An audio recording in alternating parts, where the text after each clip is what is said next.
A scandal in Bohemia. The king's mistake. For Sherlock Holmes, there was only one woman in the world. He did not love her because he never loved women. But after their meeting, he never forgot her. Her name was Irene Adler. One night in March, I visited my old friend at his home in Baker Street. I was married by now, so I did not often see him.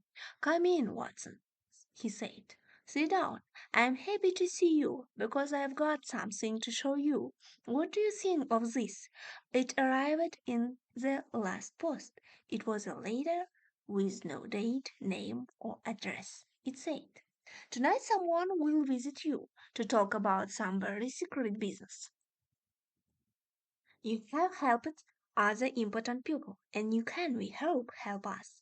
Be in your room at 7:45 p.m. The paper, what do you think about the paper? Asked Holmes. I try to think like Holmes. It's expensive, so this person is rich. It's stranger paper. Yes, it is not English. If you look at it in the light, you can see that it was made in Bohemia. And a German, I think, wrote the letter. Ah, here comes our man. Now, we could hear the horses in the street. Shall I leave, Holmes? I asked. No, no, I need your help. This will be interesting, my friend answered. There was a knock at the door. Come in, called Holmes. A tall, strong man came into the room. He was wearing expensive clothes and a mask over his face. You can call me Count von Kram. I come home, Bohemia, he said. My business is most important. Before I tell you about it, do you agree to keep it a secret? I do, we say together. A very important person who belongs to a royal family has sent me to ask for your help. He went on, I wear a mask because nobody must know who that person is. I must explain how important this business is. If you cannot help, there will be difficulty and trouble for one of the most important families in Europe, and perhaps a very big scandal. I am talking about the famous house of Ormstein, kings of Bohemia. I know, your Majesty, said Holmes. He quickly smoked his cigarette. The man jumped up from his chair. What? He cried. How do you know? Who am I? Then he pulled the mask off his face and threw it on the ground. You are right. Why do you hide it? I am the king. I am Wilhelm von Ormstein, king of Bohemia. I came to see you. He was wearing expensive clothes and a mask. Myself, because I could not ask another person to tell my story. It must be a secret. You understand? Very well. Go on, said Holmes. He closed his eyes and listened. 5 years ago, I met a woman called Irene Adler. Ah, said Holmes. Irene Adler, born in 1850, single, lives in London. A very beautiful woman, I hear. You looked at the king. You and she. You loved her for a while and then left her. But before you left her, you wrote her some letters, perhaps. And now you want to get these letters back. That's right. Did you marry her? No. If she asks you for money and shows you the letters, you can say that you didn't write them. But Mr. Holmes, she also has my photograph. You can say that you didn't give her a photograph. We were both in the photograph. Oh dear, that was a mistake, your majesty. I know I was stupid, but I was very young. You must get the photograph back. Can you steal it from her house? I have tried 5 times, but my man couldn't find it. What can you do? Holmes laughed. This is very interesting. What does she plan to do with the photograph? Soon I'm going to marry Cloudly Lusman won 60 meaning daughter of the King of Scandinavia. You know, of course, that we are two of the most important royal families in Europe. closely, will never marry me if she learns that I have been a friend of Iron Adler. You do not know Iron Adler. She is a beautiful woman, but she can be as hard as a man. She was angry when I left her, and so she doesn't want me to marry another woman. I know that she will send to marry another woman. I know that she will send this photograph to the six Minigan family, and then there will be a terrible scandal. We must find the photograph before she sends it. I'm sure that we will find it, said Holmes. You are, of course, staying in London. I will write to you to tell you what happens, and the money. The king put a large, heavy bag on the table. I must have that photograph, he said. There's £1,000 here. If you need more, you must ask at once. The money is not important. And is a young woman's address? Asked Holmes. Brony Lodge, Serpent Avenue, Statue Johnson, Wheat, London. Good night, your mystery, said Holmes. I hope to have some good news for you soon. The king left, and Holmes turned to me. And good night, Watson. Please come back tomorrow at 3 o'clock in the afternoon. The servant finds out. When I arrived the next day, Holmes was not there, so I waited in his room. At 4 o'clock the door opened, and a very strange servant came in.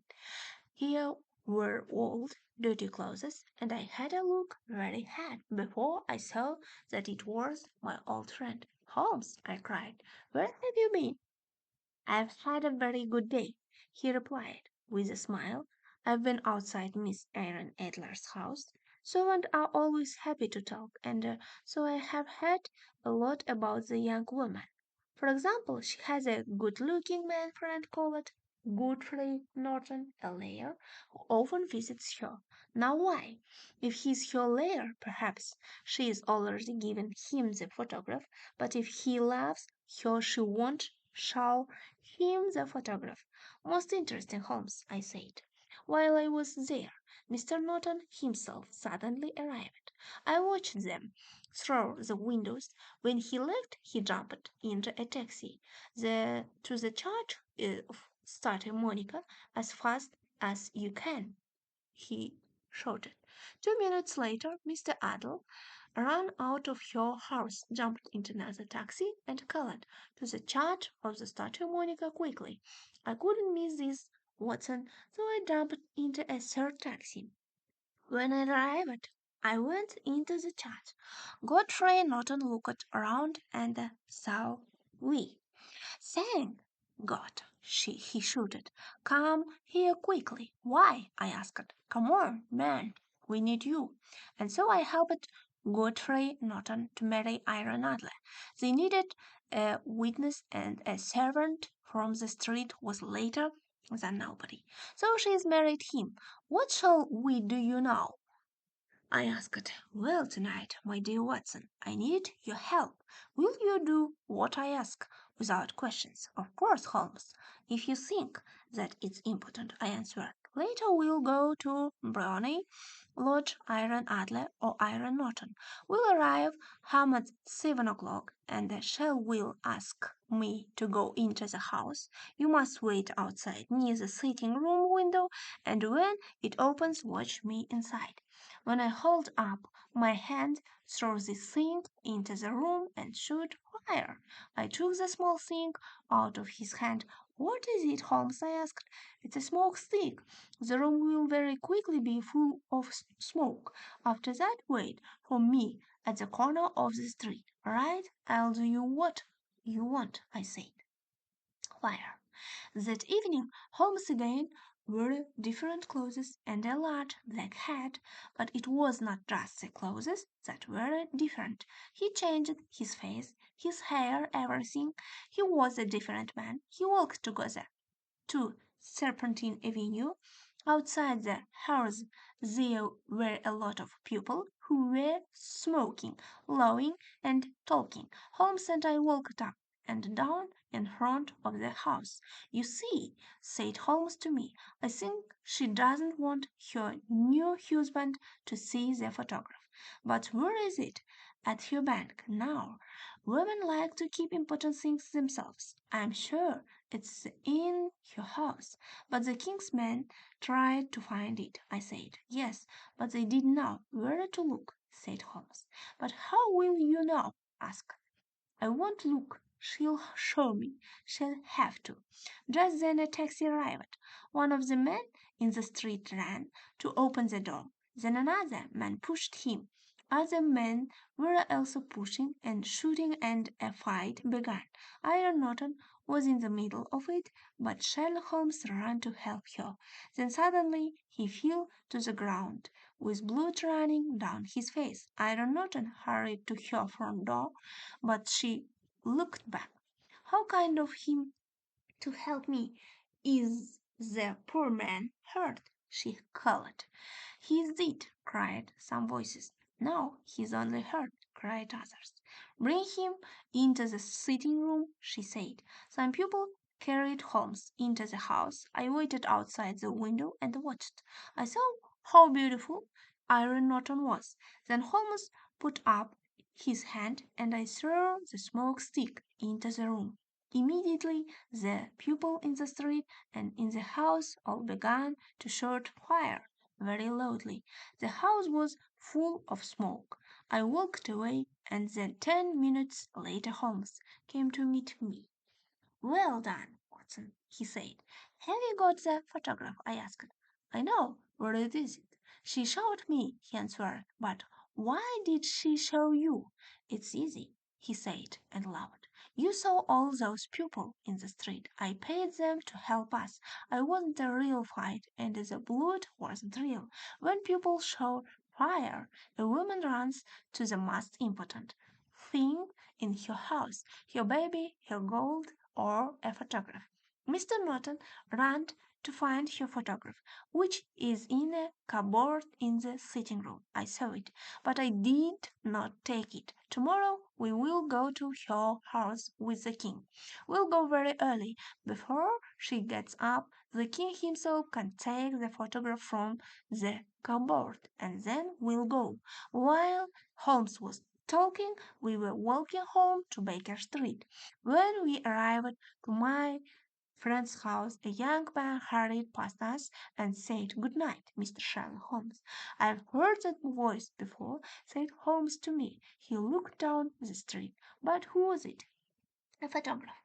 The next day we went to Iron Norton's house with the king. An old servant opened the door. "Mr. Sherlock Holmes?" she asked, and smiled. "Yes," said my friend. He looked very surprised. "Mr. Iron Norton and her husband left England this morning. They will never come back to this country." "What?" cried Holmes, his face white and angry. "And what about the photograph?" cried the king. We all hurried into the sitting room. Holmes ran to the cupboard and opened it. Inside was a photograph, not of Iron Adler and the king, but of the beautiful Iron Lawn. There was also a letter for Sherlock Holmes. We all read it together. "My dear Mr. Sherlock Holmes, you did very well. I saw that it was a real fire, and that you were just a kind old man. But after I opened the cupboard, I began to think. I knew about the famous Sherlock Holmes. I knew your address, and I knew that the king asked you to find the photograph. So I quickly dressed as a young man and followed you home to Baker Street. I wanted to find out if you really were Sherlock Holmes. I said good night to you outside your door. My husband and I have decided to leave England. Please tell me, King, that I shall now show the photograph to anybody. I love my husband and he loves me, and he is a better man than the king. But here is a different photograph, and the king can keep his photograph if he likes. Iron Norton. "What a woman!" cried the king. "Why did they marry her?" What a woman! A very, very clever woman, said Sherlock Holmes coldly. I am sorry, your Majesty, that this business has not finished well. No, no, said the king. She writes that she will never show the photograph to anybody. I need nothing more than her word. There is no danger for me now. How can I thank you, dear Mr. Holmes? I would like just one thing, your Majesty. Tell me at once what is it, said the king. This photograph. The king looked at him in surprise. Iron's photograph, he cried. But of course, it is yours. And so there was a notable scandal in the royal families of Europe, and Sherlock Holmes still has the photograph of a woman who was clever than he was. The five orange Pips, the story of Uncle Elias. In September 1887, my wife was visiting some of her family, so I was staying with my old friend Sherlock Holmes in Baker Street. It was a windy, stormy evening, and the rain was falling heavily outside. Suddenly, there was a knock at the door. I looked at my friend in surprise. Who can this be? I asked. If he comes on business in this weather, it's important, said Sherlock Holmes. Come in, he called. A young man came in. He looked wet, tired, and worried. I've come to ask for help, he said. I've heard of your Mr. Holmes. People say you know everything. I don't know what to do. Well, sit down, said Holmes, and tell me about yourself. The young man sat down and put his wet feet near the fire. My name is John Openshaw. My father Joseph, but had a brother, my uncle Elias, who went to live in America when he was young. He made a lot of money there. He didn't like the black Americans. So during the Civil War, he fought against the men from the North and with those from the South. But when the South lost a war, and there was equality for black people, Uncle Elias left America. So in 1869, he came back to England and went to live in a large house in the country. He was a strange and happy man. He did not want any friends. John Openshaw went on and he often drank a lot, but he liked me. And when I was 12, I moved to Uncle Elias' house. He was very kind to me. I could go anywhere in the house, but there was one small room at the top of the house which was always locked. Nobody could go into this room.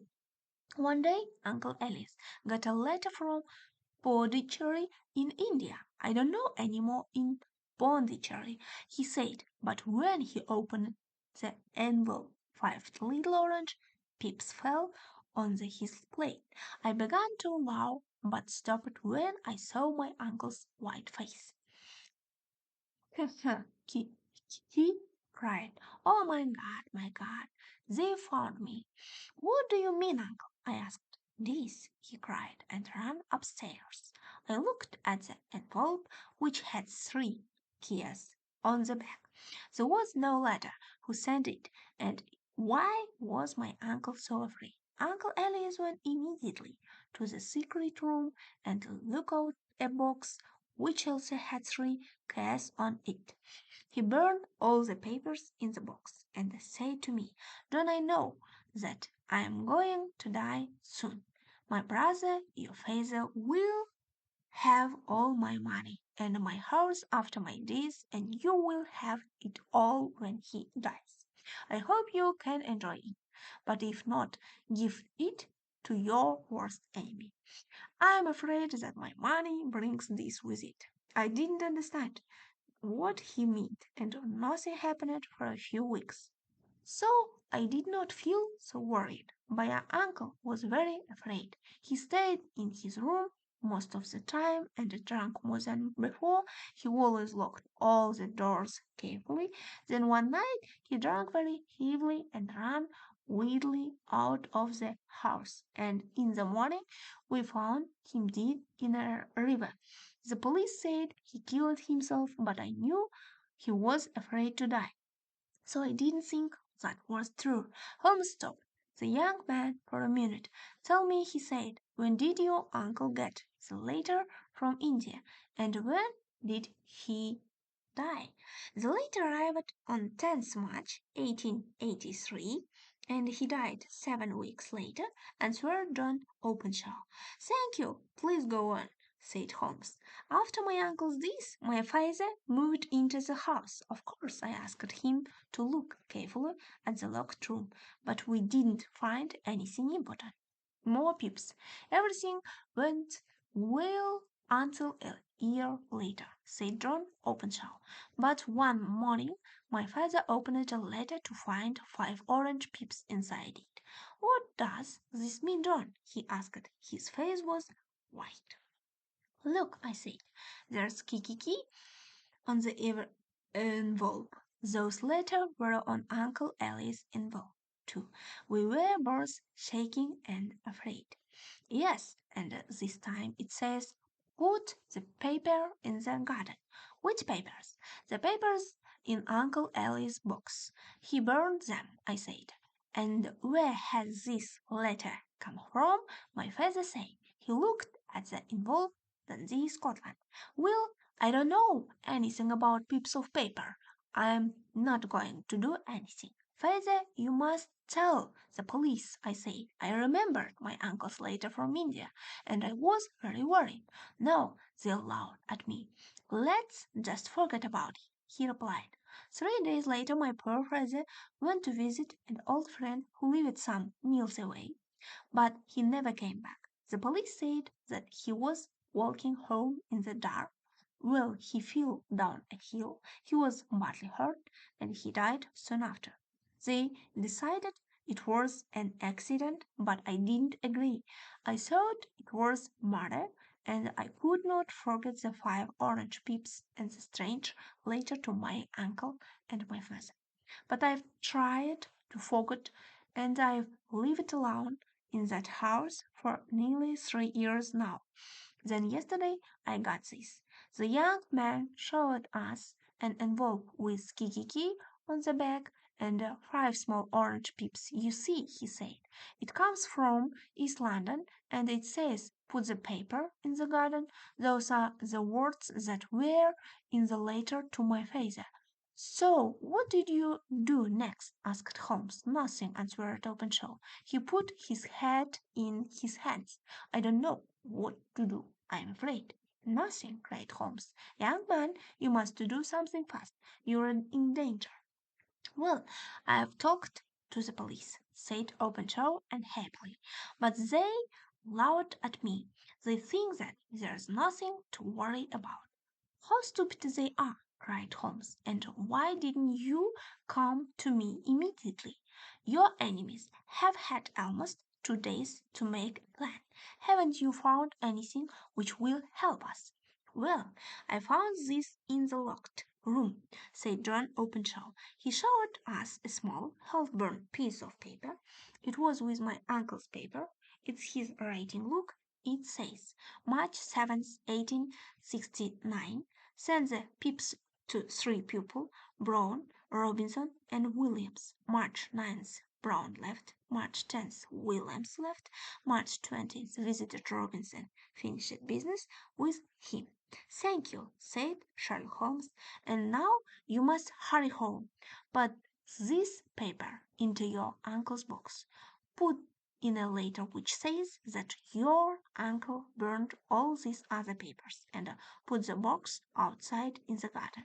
I hope your enemies will be happy with that, and then you won't be in danger anymore. How are you going home? By train from Waterloo Station, replied Openshaw. There'll be a lot of people in the street, so I think that will be all right. But be careful. Thank you, Mr. Holmes said Openshaw. I'll do everything you say. He went out into the dark, the wind and the rain. Sherlock Holmes sat silently and watched the fire. Then he said to me, John Openshaw is in real danger. Why did his Uncle Elias have to leave America?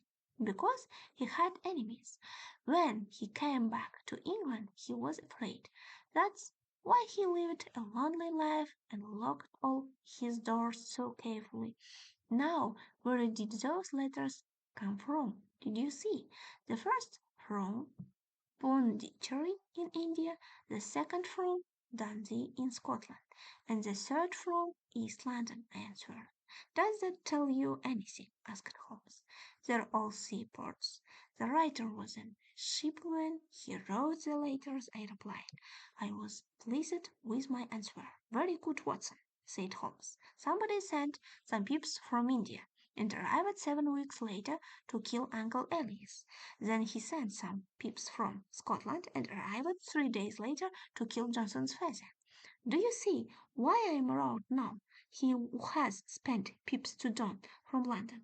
Don's enemy is in London already. Good God, Holmes, I cried. Who is this man? More than one man, I think. They belong to the Ku Klux Klan. That explains the Kikiki. Haven't you ever heard of it? It's a very secret group of Americans from the South. They wanted to stop equality for black people and to kill anyone who didn't agree with them. The police couldn't stop them. But in 1869, Uncle Elias, who belonged to this secret group, suddenly left America with all their papers. And so the group could not go on. Of course, the group wanted to get their papers back. You remember the half-burned paper that was Uncle Ellie's American diary. While he was working for the Kikiki, he sent the pips for to frighten those 3 men to leave the country, but one didn't, so the Kikiki finished business with him, or killed him. The Kikiki always worked like that. Well, I hope they won't kill young Openshaw, I say. The last disease. But they did. The next morning we read in the newspaper that John Openshaw was dead. A policeman found him in the river near Waterloo Station. The police said it was an accident, but Holmes was very angry about it.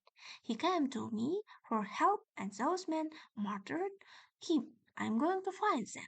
If it's last night, I do, he said to me, and he hurried out of the house. In the evening, when he came back to Baker Street, he was tired but pleased, Watson. He said, I know the names of Openshaw's enemies, and now I'm going to send them a surprise. This will finding them. He will read in the newspaper that John Openshaw was dead. Took 5 pips from the orange and put them in an envelope. On it he wrote S.H. for J.C. I'm sending the pips, not from the Kikiki. Me, Sherlock Holmes, to Captain James Colquhoun. His ship is called the Star. He and his men are sailing back to Georgia, USA now. How did you find him, Holmes? I asked. Ship's papers, he said. I've looked at hundreds of them. Today, only one ship, the Star, was in the 3 ports at the right times, and this morning the Star left London to sail back to Georgia. I found out that the captain and 2 of his men, all Americans, weren't on the ship last night, so I'm sure they killed poor John Openshaw. When they arrive in America, they'll get the pips and then the police will catch them. Sherlock Holmes is a very clever detective, but he can do nothing about the weather. The winter storms at sea that year were worse than ever, and so the storm never arrived in Georgia, and nobody saw the captain or his men again. The murderers of Johnson Openshaw did not get the pips, but in the end, this came to them.